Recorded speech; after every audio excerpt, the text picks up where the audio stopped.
Paneer curry కోసం కడాయిలో కొద్దిగా ఆయిల్ వేసి అందులో ఆనియన్స్, అల్లం, వెల్లుల్లి, 2 టమాటోస్ కట్ చేసి వేసి కొద్దిగా వేగించుకోవాలి. ఇది వేగుతున్నప్పుడే ఇందులోనే కాస్త ధనియాలు, కొద్దిగా గరం మసాలా కూడా వేసుకొని వేయించుకోవాలి.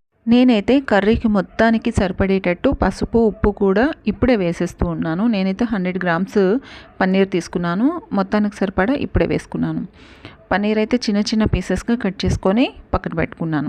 ఈ కర్రీతో కాంబినేషన్గా చపాతీ లేదా పరోటా అయితే మా ఇంట్లో అయితే బాగా ఇష్టపడతాను. వేయించుకున్న టమాటా, ఆనియన్స్, మసాలా మొత్తం పేస్ట్ చేసి పక్కన పెట్టుకున్నాను.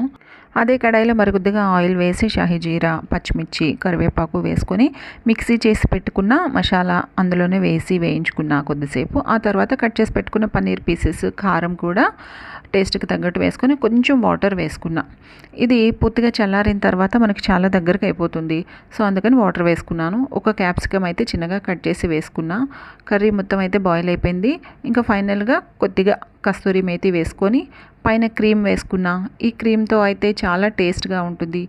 పుల్కాలోకి కర్రీ అయితే చాలా బాగా వచ్చిందండి. నా వీడియో కనుక మీకు నచ్చితే ప్లీజ్ సబ్స్క్రైబ్ చేయండి. Thank you.